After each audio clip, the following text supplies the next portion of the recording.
Eto, napakanta na si Senator Bato sa matinding kaba. Ano po kasi anytime, sabi ko nga po sa inyo, pwedeng maaresto yan. Di po ba? Pwedeng arestuhin yan mga kababayan anytime, anywhere. So ngayon ito, i-play po muna natin. Inom sa kong tubig ha? Bago mag-concert. Pakantahin muna natin.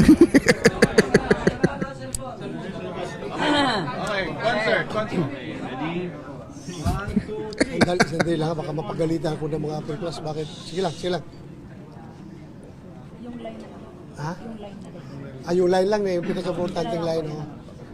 When bells for us are rung and our last stops is sung, let generations see our country free. Only to righteous way, those solid ranks of gray, thy virtues to display. Academy, oh hail to thee. Ayan, huling kanta mo na yan, Senator Bato. Kasi mga kababayan, talagang mabibigat yung pag-uusapan natin. Dahil meron po tayo nakitang balita kanina. Ito po ay galing po sa The Situation Report mga kababayan. Actually, hindi lang isa yung source natin dyan. May iba pa. Sabi po dito, breaking. The Supreme Court SC has junked the petition filed by Senator Ronald Bato de la Rosa according to a report mga kababayan. Ibig sabihin, ibinasura daw po yung petisyon na ipiniled ng kampo ni Senator Bato de la Rosa. Gaano po kaya katotoo yan mga kababayan? Kasi kung titingnan nyo, may nakita rin akong post galing po kay Atty. Jesus Palsis. Sabi po dito, ayan 27 minutes ago, ayon sa Net25, ibinasura ang petisyon and TRO ni Bato and NBI will implement warrant today. Attorney Israelito Torion was seen talking to Bato 30 minutes ago. Tweety Bird say he reported to Bato that TRO was denied. Ayan po yung pagkakasabi dyan mga kababayan Ibig sabihin, kung may katotohanan man po ito, ibinasura yung petisyon ni Senator Bato at yung NBI mga kababayan pwedeng i-implement yung arrest warrant kay Senator Bato de la Rosa. Ito pa nga sabi pa nga dito sa nakita pa nating isang balita. Ayan breaking news. Sinabi ni Senator Ronald Bato de la Rosa na may umanong pagtatangkang arestuhin siya matapos ang sesyon sa Senado ngayong araw. Ayan Kasi nga mga kababayan, ito tingin ko dito sinabi niya lang yan para makakuha ng simpatsya sa mga kababayang Pilipino po natin. Pero kung titingnan nyo mga kababayan, alam niya siguro na baka na-deny nga yung TRO ng kampo niya mga kababayan. Baka hindi nga siya kinatigan ng Supreme Court. Kasi di ba tumakbo nga sila sa Supreme Court mga kababayan. So kaya niya siguro nasabi to. Kasi itong balitang ito galing po to sa Abante News Online kapupost lamang po 17 minutes ago mga kababayan na sinabi daw ni Senator Bato de la Rosa na daw mga kababayan may tangkado na pag-aresto sa kanya ngayong araw. So baka nga mamaya mga kababayan deny nga yung petisyon ng kampo ni Senator Bato de la Rosa kasi hindi naman po ibabalita yan hindi naman po lalabas yan sa iba't ibang pahayagan kung hindi naman po totoo mga kababayan. So ngayon, tuloy pa natin kasi di ba nagsalita nga yung DOJ. Ano ba sabi ng DOJ? Mamaya ito muna. Yan. Ano ba yung sabi dito mga kababayan ng DOJ? Basahin muna natin Sabi po dito, galing po ito sa 1PH.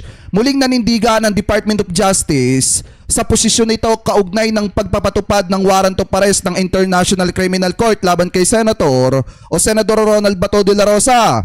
Ayon kay DOJ spokesperson Attorney Polo Martinez, pinapayagan sa ilalim ng Republic Act 9851 ang pagsuko sa isang international court o tribunal ng isang suspect o naarestong tao sa Pilipinas. Maaari ring aniyang dumaan sa extradition ang proseso.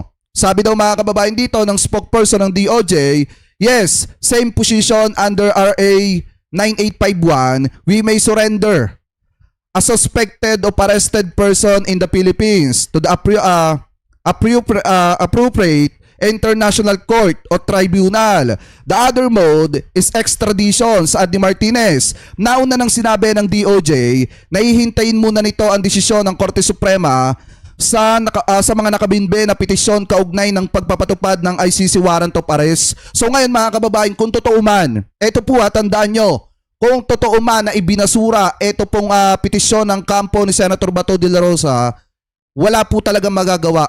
Etong sina Senator Bato mga kababayan, kung hindi etong si Bato sumurrender, sumuko at ipatupad sa kanya, i-implement sa kanya yung arrest warrant galing po sa International Criminal Court mga kababayan at dadalhin po itong si Senator Bato papunta po sa dahig. Yan po yung masakit na katotohanan.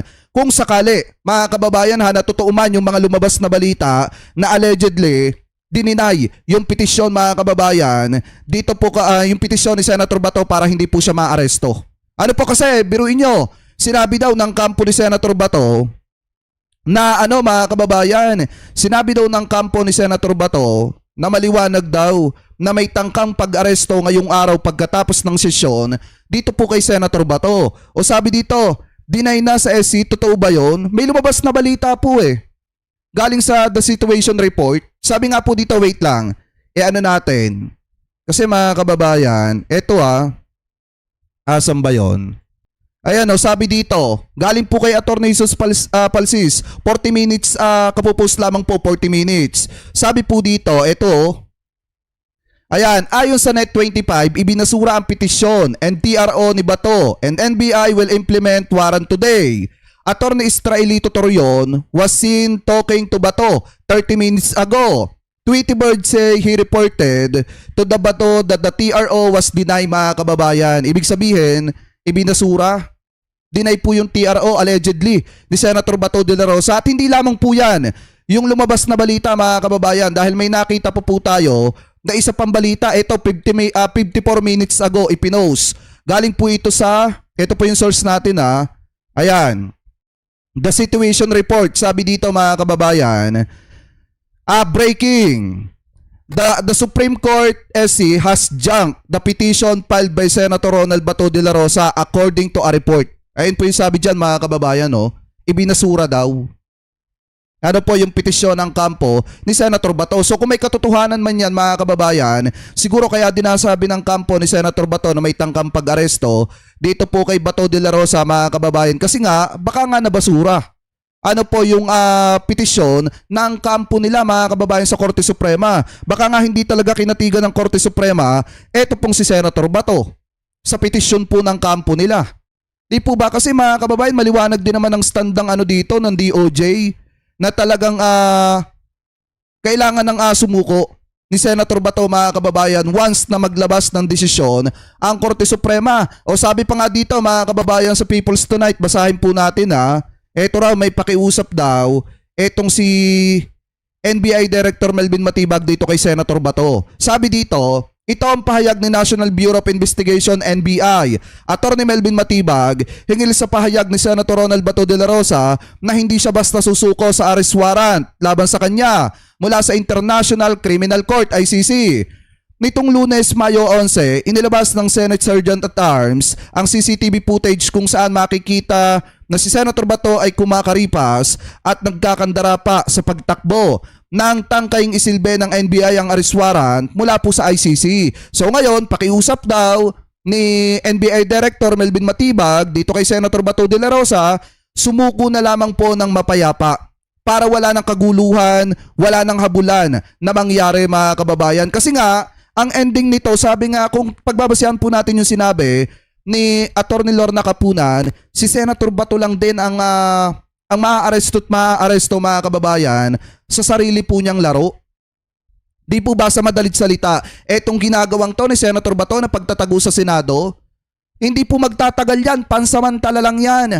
Maaaresto at maaaresto din po siya. Kahit ano po ang gawin ng kanyang kampo kasi lalo na ngayon umiingay ang panawagan na mga kababayang Pilipino po natin na dapat po talaga mga kababayan na etong si Senator Bato ay mag-surrender na.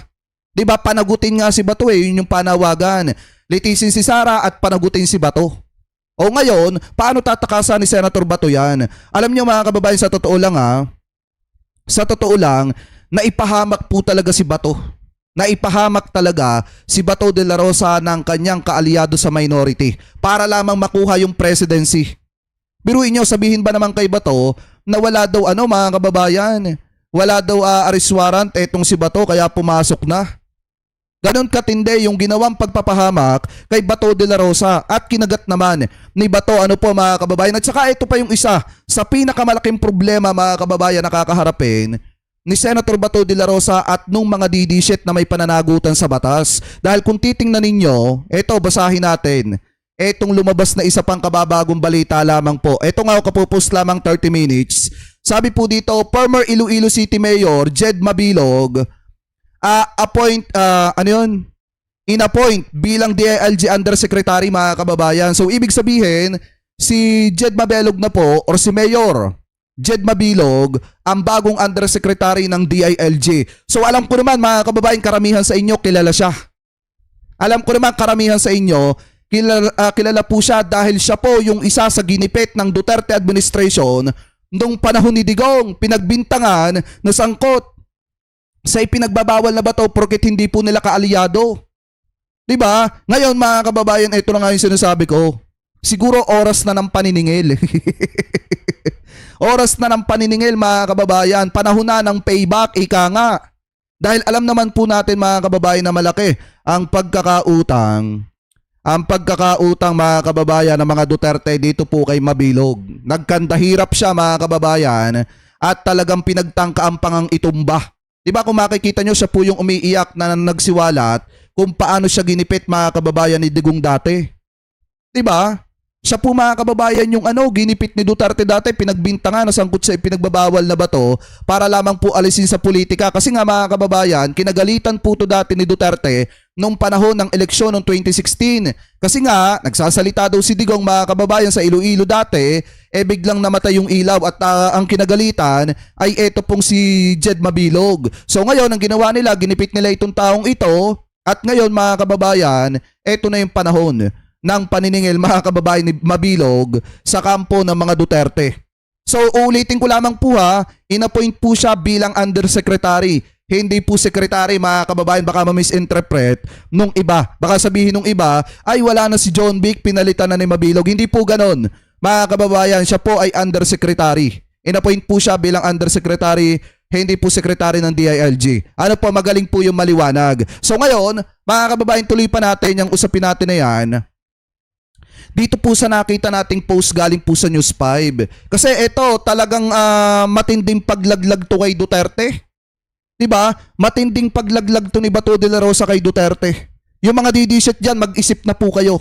Mag-isip na po kayo ng maraming beses. Kasi isang patunay po talaga ito na ayaw samahan ni Bato de la Rosa, ito pong si Digong sa International Criminal Court. Iba yung sinabi ni Bato noon at iba yung sinasabi ni Bato ngayon. So sabi po dito sa News 5, basahin po natin. Iba naman si ex-President Duterte, wala siyang katulad. Ito ang iginiit ni Senator Bato de la Rosa matapos manindigang hindi siya magpapahuli sa mga otoridad. Kasunod ng arrest warrant ng International Criminal Court ICC laban po sa kanya. Sinabihan ninyo, ito daw mga kababayan, sabihan ninyo na po ako ay duwag, sabi ni Bato. Pero hindi ko matatanggap na sabihin ninyo na ako ay tanga na nagpapahuli. Alam na uhulihin ka, magpapahuli ka. Saad niya sa panayam ng programa ni Ted Pailon and DJ Chacha mga kababayan. So ngayon, sinasabi niya dito na tanga lamang daw po ang magpapahuli sa International Criminal Court mga kababayan. Dahil kahit alam mong huhulihin ka, nagpahuli ka. So ibig sabihin pala nito mga kababayan, tanga pala si Duterte kasi nagpahuli siya. Kahit alam niyang huhulihin siya, nagpahuli siya. At yan siguro mga kababayan yung dahilan kung bakit etong si Senator Bato de la Rosa ay hindi nagpakita noon nung inaresto etong si Digong. Tandaan nyo yon, di ba nung inaresto si Digong mga kababayan, hindi po nagpakita si Bato de la Rosa. So ibig sabihin, para sa kanya, yung nagpahuli kahit alam mong huhulihin ka, yun pala po ay isang tanga mga kababayan. So ngayon, sabi po dito ni Ted Pailon kung titingnan nyo, at ayon kay Ted Pailon, following that logic, tanga ba si ex-President Duterte na magpahuli ng gano'n na lang? Kasi gano'n talagang iisipin na mga kababayang Pilipino po natin dahil nga sinabi ni Bato na tanga lamang daw po yung magpapahuli. Ibig sabihin tanga pala si Duterte kasi nagpahuli siya.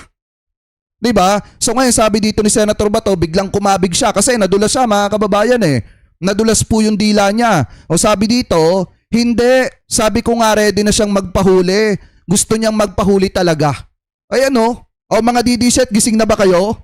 Masakit ba na tinraidor ni Bato si dating Pangulong Duterte? Ayan isang patunay yan mga kababayan. So ngayon sabi daw dito, iba naman sa ex-president Rodrigo Duterte. Wala siyang katulad, sabi ni Bato, biniro pa. He chose to be arrested. Mas pinili pa daw ni Duterte magpa-aresto mga kababayan. At sabi pa ni Bato, ito pa sabi ni Bato mga DD-set, gusto niyang suluhin yung problema. Hindi niya kami idamay. Dagdag pa niya mga kababayan. Ayan Dahil kung titingnan nyo, iba yung sinabi ni Bato dati. At iba yung sinasabi ni Bato ngayon. Ano ba yung sinabi niya dati mga kababayan? Eto sabi niya dati, yan. Sabi dito, it will be a great honor on my part to serve Duterte in the remaining days of his life. Sana pagbigyan ako ng ICC na ilagay kami sa the same kwarto o magkatabing kwarto mga kababayan. Ngayon, ito sinabi niya po ito March 13, 2025. Ngayon ang sinasabi na ni Senator Bato mga kababayan, Duterte choose to be arrested. Gusto niyang suluhin yung problema. Ako naman, ordinaryong tao lang ako, wala akong balak maging Pangulong Duterte. Ayan yung mga DD-set dyan. Ayan maliwanag sinabi niya. Wala siyang balak na maging Pangulong Duterte. Ibig sabihin, wala siyang balak na maging Duterte 2.0 mga kababayan. Talagang tinraidor niya si Digong. Maliwanag na tinraidor ni Bato de la Rosa si Duterte. Ang sakit niya sa mga DD-set. Bakit? Isang patunay ito mga kababayan na wala talaga siyang balak na samahan si Duterte sa problemang ginawa nila. 'Di ba? Ibig sabihin inilaglag ni Bato de la Rosa ng tuluyan si Digonggong. 'Di ba? Talagang may dugong traidor etong si Senator Bato. Kita nyo nga yung ginawa niya kay Subiri. Di po ba mga kababayan? So ngayon basahin po natin, sabi po dito, ayaw nang samahan si Duterte sa ICC. Iginit ni Senator Ronald Bato de la Rosa na hindi siya katulad ni dating Pangulong Rodrigo Duterte na ginusto umanong magpaaresto at magpadala sa International Criminal Court ICC sa kasong crimes against humanity. Insisting siyang umuwi. Gusto niyang magpahuli. Yun talaga ang plano niya, saad ni Senator Bato. Ako naman, ang plano ko talaga hindi magpapahuli dahil hindi ko talaga nire-recognize yung ICC. Dagdag pa niya, matatandang inaresto si Duterte pag uwi niya sa Pilipinas galing Hong Kong noong March 11, 2025 at agad na inilipad sa The Hague, Netherlands. Nauna nang sinabi ni Senator Bato na handa siyang samahan ng dating Pangulo dahil kailangan umano nito ng mag-aalaga sa kanya. Pero ngayon yung mga sinabing yan ni Senator Bato, wala na po yan mga kababayan. Kasi nga, ang nangyari, kinalimutan na ni Bato itong si dating Pangulong Duterte. At saka maliwanag naman mga kababayan, yung sinasabi ni Senator Bato na hindi po siya aalis sa Senado. Hindi po siya lalabas mga kababayan sa Senado at plano po talaga niyang gawing kanlungan ito pong Senate. So ngayon na ito, pakinggan nyo. Senator, so far, ano po ang plano po natin? Release sa Senate for however long, ano po ang nakikita niyo outlook? Pwede nga ba kung titira dito hanggat senador ako? Plano daw niya mga kababayan, titira daw po siya ng Senate hanggat senador siya.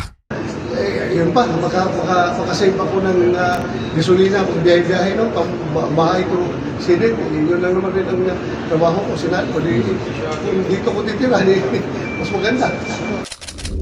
Yan diba? Biruin nyo kung anong ginawa ni Bato.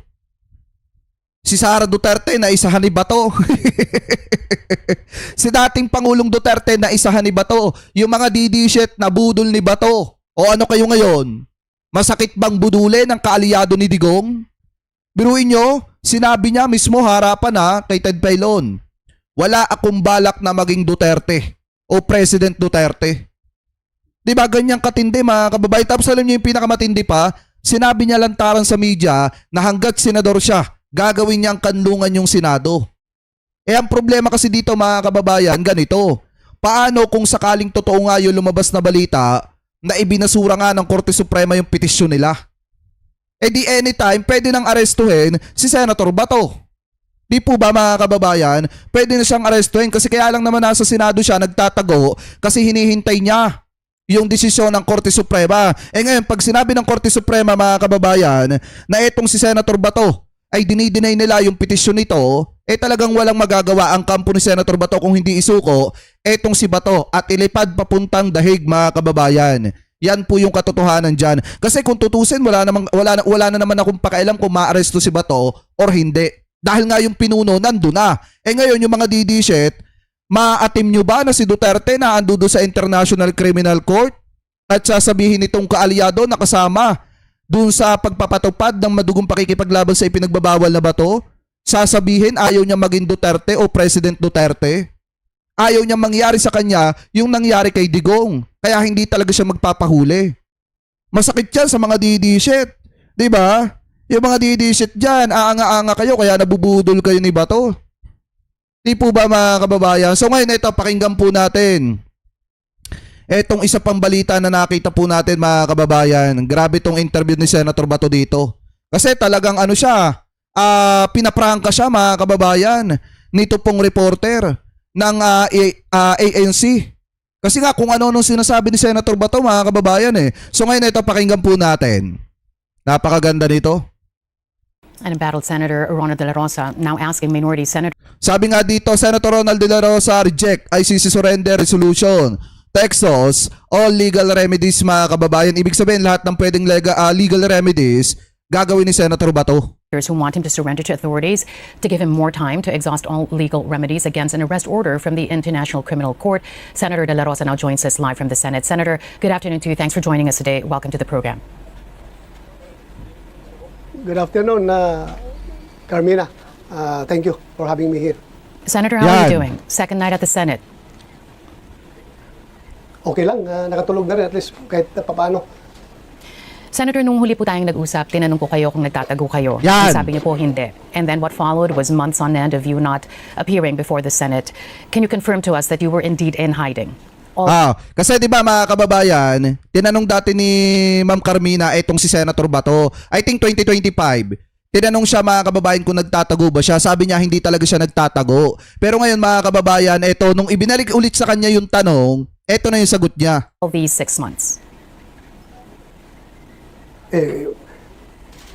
Kung hindi niyo ako nakikita, so nagtatago ako. Kung nakikita niyo ako, hindi ako nagtatago, di ba? So 6 months na hindi niyo ako nakikita, 6 months ako na nagtatago. Bakit po kayo nagtago, Senator? Alam nyo, ito mga kababayan, sa totoo lang, ako naawa ko kay Bato. Kaso ang problema mga kababayan, sumobra yung kayabangan niya at tawag dito, sumobra yung pananamasa niya doon sa kapangyarihan na ipinagkaloob sa kanila nung panahon ni dating Pangulong Duterte. Yan yung ano dyan mga kababayan. Bilang Pilipino naawa ko sa kanya kaso hindi natin pwedeng hindi porkit naawa tayo sa kanya, hindi natin pwedeng isantabi mga kababayan yung pananagutan niya. May pananagutan siya at dapat niyang panagutan yon. Kasi kung titingnan po talaga natin siya sa point na ganyan, nakakaawa talaga siya kasi hopeless na siya mga kababayan. Talagang hopeless na siya. Ang problema, may pananagutan siya. May mga inosenteng nadamay, hindi nila nakontrol yung maling pulisiya nila. Sumunod lang siya ng sumunod na parang isang aso kay dating Pangulong Duterte nung panahon na siya itinalaga bilang PNP chief. Yun yung masakit na katotohanan dyan. At ngayon, tinatraidor niya na si Digong. Ano po? Anyway, tuloy pa natin.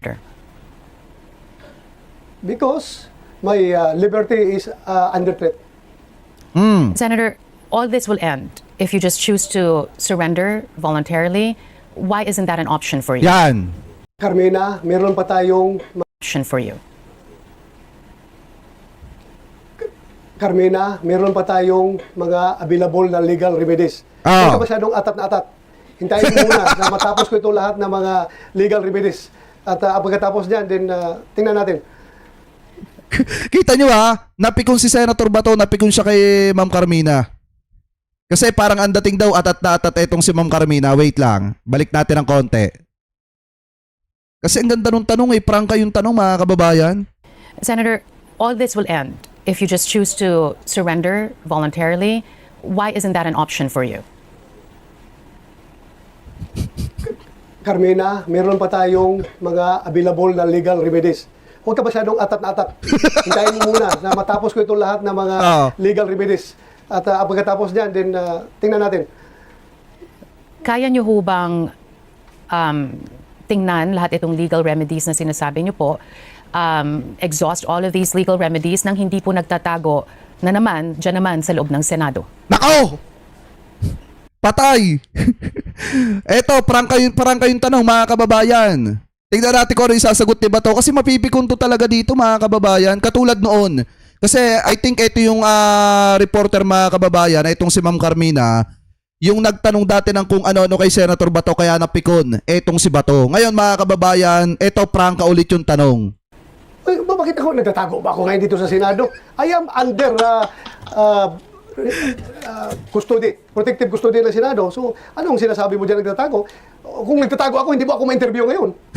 No, we know that, Senator. But the fact remains that you are now under protective custody of the Senate. But all this will end if you just voluntarily surrender, as evidenced by the urging of your colleagues there. Ano pong saloobin niyo doon na mismong kasamahan niyo dyan sa Senado ang nagsasabi na lahat ito ay matatapos basically if you just voluntarily surrender?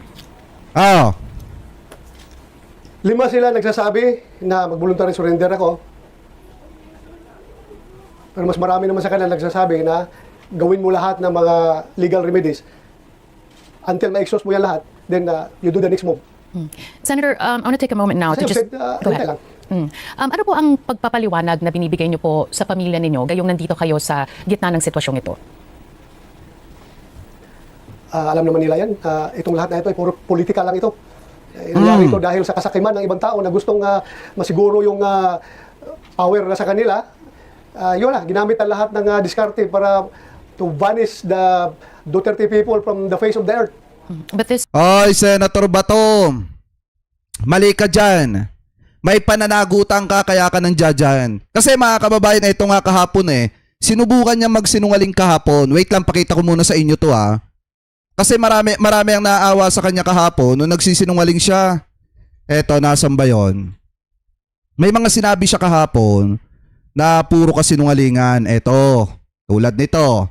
Galing to sa The Situation. Yan. Lagay ko muna dyan. Kasi sinasabi niya yung malimit yung The Vanish. Talagang pilit niyang ini-insist yan sa mga kababayang Pilipino po natin. Pero tingnan nyo mga kababayan, sabi ko naman sa inyo kahapon, hahanap tayo ng proof na talagang may pananagutan yan. Ito, yan.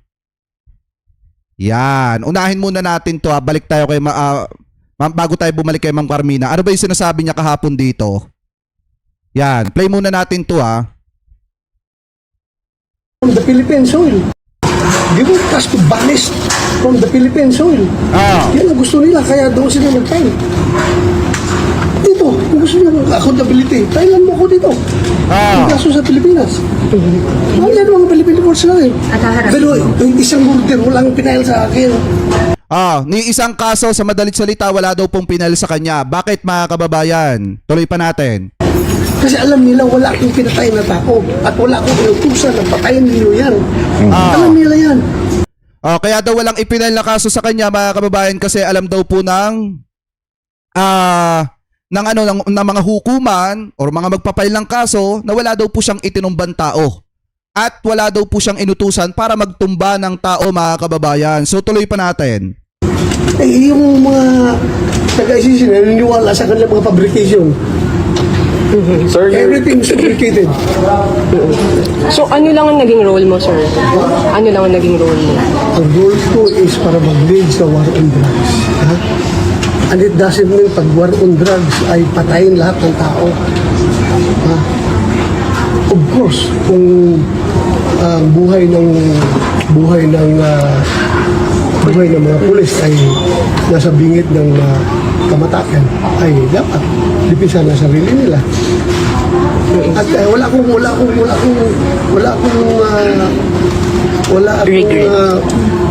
pang-abuso na hinahayaan. Kung meron na, pinag-imbestigahan natin.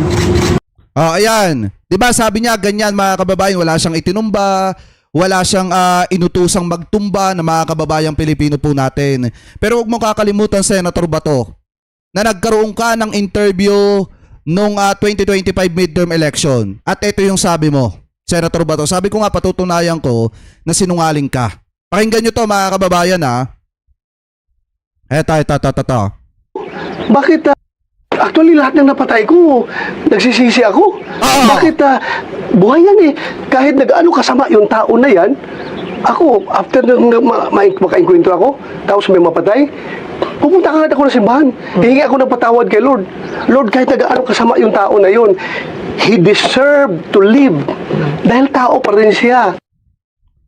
Ayan ano yung sabi niya? Actually, lahat ng napatay ko, nagsisisi ako. Bakit buhay yan eh. Kahit nag-ano kasama yung tao na yan, ako, after nung makainkwentro ako, tapos may mapatay, pupunta ka ako ng simbahan. Hihingi ako ng patawad kay Lord. Lord, kahit nag-ano kasama yung tao na yun, he deserved to live. Dahil tao pa rin siya. Ayan anong sabi niya mga kababayan? Mismong inamin niya na may itinumba siya mga kababayan na tao. Pero nagsisisi daw siya. Yan, isang patunayan na sinungaling talaga siya. Diba sabi ko naman sa inyo kahapon, patutunayan ko na sinungaling talaga yan. Kaya dapat managot yan mga kababayan. Dapat talaga managot yan. Ako naaawa ako sa kanya sa sitwasyon niya. Pero sa mga ginagawa nilang kasinungalingan ni Amy Marcos, yung awa napapalitan ng inis mga kababayan eh. Kasi para makakuha ng simpatsya sa mga kababayan Pilipino po natin magsisinungaling. Pero tandaan po natin, may mga sinasabi siya before, katulad nito, na talagang isang patunay na siya po ay nakapagtumba ng tao na mga kababayang Pilipino po natin. Anyway, tuloy pa natin. Balik tayo dito kay Ma'am Carmina. This case was filed even before, or this happened almost a decade ago, Senator. Hindi lang naman po overnight ito nangyari. Ito pong kasong ito ay nagsimula sa ICC, I believe in 2016. Pero, that was dead already. Matagal yung dead. Yung alis natin sa ICC, wala na yan eh. Pero, kailan na binuhay? Binuhay nila ng gusto nung nagka-ambisyon sila na dapat hindi Duterte ang susunod na magiging presidente. So, Gusto nila Martin Romualdez, kaya doon, nagsimula sa House yung effort nila na gibain ang mga Duterte. Si Martin Romualdez daw nagsimula niyan, sabi ni Senator Bato. So, Senator, sa pananaw niyo po, wala itong kinalaman sa libo-libong namatay ng mga kababayan niyo po? Yan!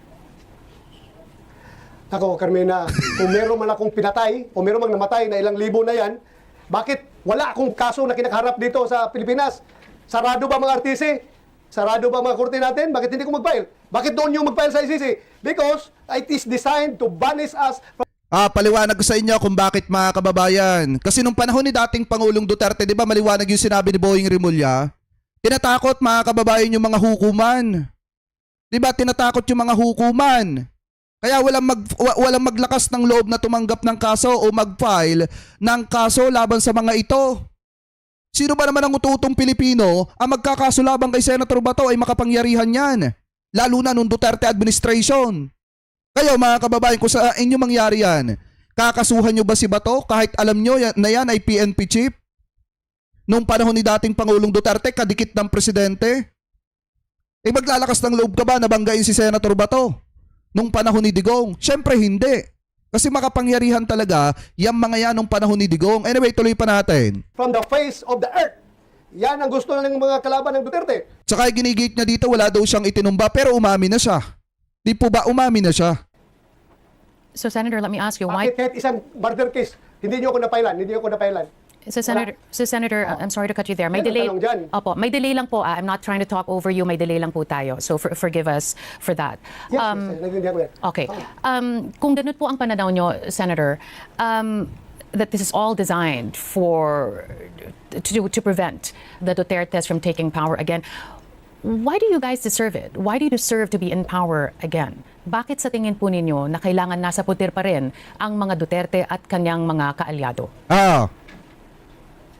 Wala man kami sinasabi. We're not claiming that Duterte again. Wala kami kiniklaim na ganun.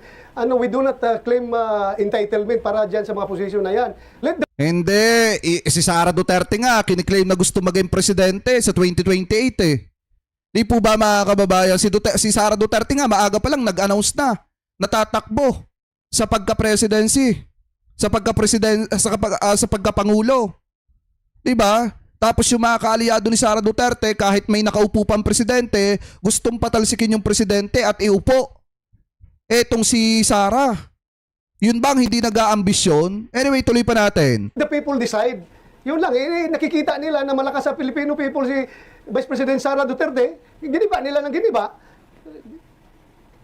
Anong patunay Yun mo? naman eh. Bakit kami, kailangan namin i-prove na we deserve to be like this, like that? No, hindi naman kami ganun. Bahala ng Filipino people. Despite yung accusation ninyo na ilang victims ng EJK kuno, bakit 2 bisis ako pinapanalo ng mga taong bayan maging senador? First, natakbo ko after ako nag-retire ng PNP. Number 5 ako sa eleksyon. Ngayon naman, pag Kasi eleksyon, nga- number 3 ako. So, let us respect the people's will. Hindi, kasi nga mga kababayan, binudol niya yung mga DD shit. Eh ngayon, na senador na siya mga kababayan, iba na ang sinasabi niya kay Digong. 'Di ba? Ayaw niya nang maging katulad ni Duterte. Sa nangyari kay Digong. Ibig sabihin, nabudol talaga yung mga DD shit. What about respecting the families of the victims, Senator? Does that have any place? Yes, kasama na yan. Kasama na yan, Carmina, yung kanilang alangan naman, pabayaan natin yan, mga Pilipino rin yan eh. Kasama na rin yan. Pero huwag naman sila na pakinggan nyo. Kami hindi nyo pakinggan. Senator, kanina po, before we got you on air, there was an interview by our colleague Karen Davila of Senator Risa Ontiveros. Oh. In so many words, nakakahiya na daw po ang nangyayari dyan sa Senado. Nagiging katatawanan na daw po. And this all started when you decided that you were going to come back to the Senate after being months of being absent. Ang tanong din po, bakit hindi kayo nagpasabi man lang na kayo'y babalik sa Senado? And what prompted you to go back? Kasi nga mga kababayan, ito yung nangyari dyan. Meron kasing, kung tutusin, hindi naman talaga sisipot si Bato. Wala naman talaga mga kababayan Bato de la Rosa na sisipot dapat nung May 11 mga kababayan dyan po sa Senado. Ang problema, merong isang senator na kating-kate na maging Senate President. Makuha yung presidency. Sa totoo nga lang mga kababayan, dapat pala yung uupong Senate President ay babae. Si Loren Legarda. Kaso ang problema mga kababayan, nung nakakuha na ng sapat na boto, ang nangyari, yung pagka-Senate President ni Loren Legarda naging Bato. Dahil nga ang pumapel ay si Alan Peter Cayetano. Ngayon mga kababayan, bakit nga ba hindi nagpasabi etong si Senator Bato? Sa totoo lang mga kababayan, ang nakakaalam naman talaga niyan, napupunta si Senator Bato, yung mga kasamahan niya sa minority. At wala po talagang alam yun nasa majority mga kababayan. Anyway, ituloy pa natin. Ano naman, sinong nagkukos nung kakahihiyan nila na sinasabi? Kahihiyan ba na ako'y bumalik sa Senado para mag-duty? O yung nangyari na yon, sinong nagkukos ng pangyari na yon? Kanino nag-coordinate ang NBI? Kay Senate President, di ba? Siya nag-allow na mag-post ang mga NBI doon sa loob ng Senado mismo ng mga tauhan. Kaya nagkakaroon ng ganung embarrassment dahil sila nag-allow na mag-standby ang mga NBI doon at maghintay sa akin. Bakit kailangan ko pa magpaalam sa kanya na babalik ako? Na alam naman niya na babalik ako dahil expected niya, alam niya na magkakaroon ng kudita ang Senado. Kaya siguro... Di inamin mo din. Inamin nyo din. Na pinagplanuhan nyo talaga yung Senate ko labang kay Tito Sen. Inamin niya din mga kababayan. Diba? Inamin niya din na nagkaroon talaga ng Senate ko labang kay Tito Sen at pinagplanuhan talaga nila yan. Dapat lang talagang maaresto ka. Dapat lang talaga, Senator Bato, na maaresto ka. In 6 months ko na hiding, hindi ako hinahanap ng NBI, pero ngayon nababalik ako para bumoto, para maagaw yung... Natural, may arrest warrant ka. Alam nga, hindi ka hanapin. Ito para maliwanag mga kababayan natural na hanapin siya. May arrest warrant siya Alam nga, hindi siya hulihin. liderato ng Senado, yun na, pinapaharangan ako ng NBI sa baba para hindi makaakyat, para hindi makaboto. Hindi ba obvious? Bakit niyo po Eto, fake news yan mga kababayan Sa totoo lang, 2 babae yung agent na naiwan dun sa baba. Diba, 2 babae na NBI agent yung naiwan dun sa baba. Ngayon, syempre babae yung 2 yon, hinawi ni Senator Bato and then tumakbo siya ng mabilis. At pinalabas niya na hinahabol siya Kahit hindi naman talaga. At saka mga kababayan, kung totoo man na hinabol siya, talagang karapatan ng NBI na habulin siya dahil may warrant of arrest siya. Kinailangan bumalik at bakit because even without you there, even if you're the 13th vote, they still had it would have swung, no.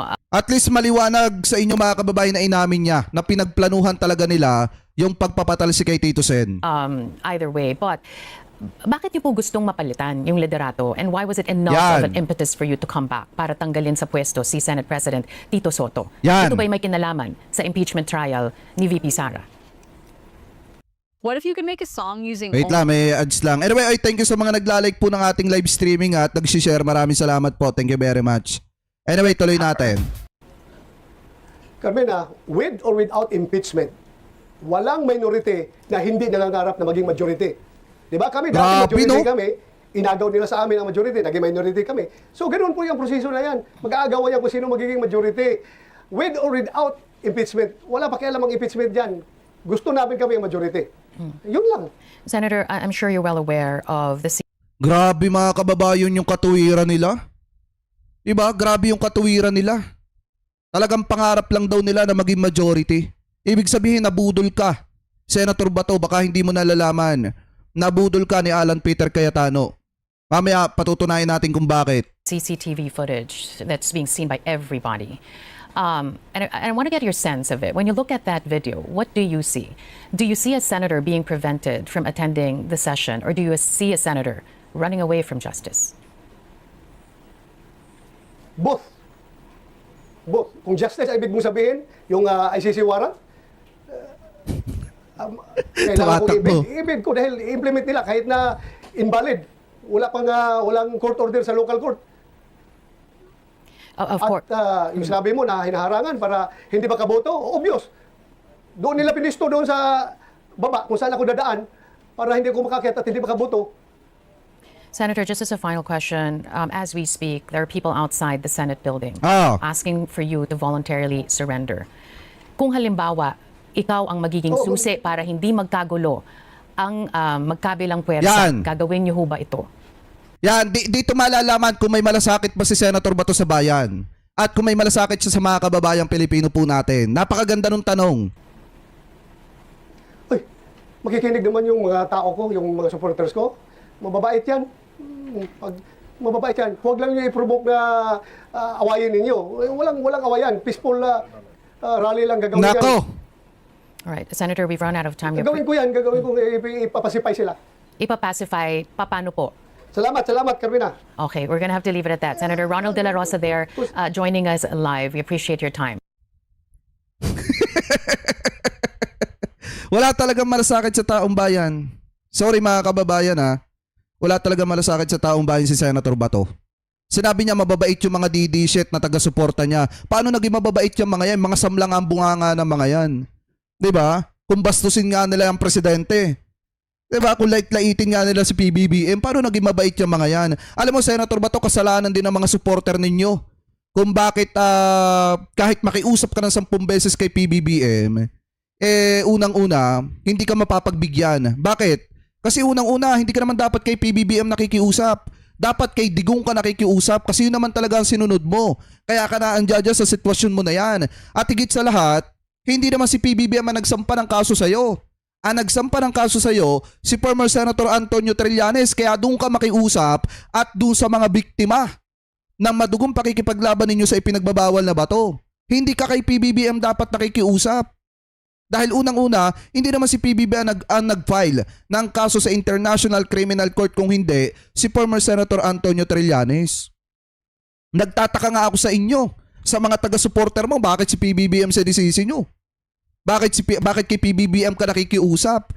Sa kasong ito, hindi naman si PBBM kalaban mo eh. Ang kalaban mo dito, yung mga kababayang Pilipino po natin na nawala ng mahal sa buhay. At si former Senator Antonio Trillanes, kasi siya ang nagsampa ng kaso laban sa iyo, Senator Bato. Di po ba mga kababayan? So kung makikita nyo naman, napakagaganda ng mga tanong dito kay Senator Bato. Talagang ang ending dito mga kababayan, naipahiya pa rin talaga siya. Ng sarili po niyang multo. Kasi biruin nyo mga kababayan, ang tanong kasi dito, bakit hanggang ngayon ginagamit niya pa rin ng Senado, bakit nagtatago siya dyan, bakit hindi na lang siya mag-voluntarily surrender? Gaya ng sinabi ni Robin Padilla noon, kay former Senator Trillanes na mag-voluntary surrender. Diba, nung mga panahon na nasa kapangyarihan sila, ang yayabang nila.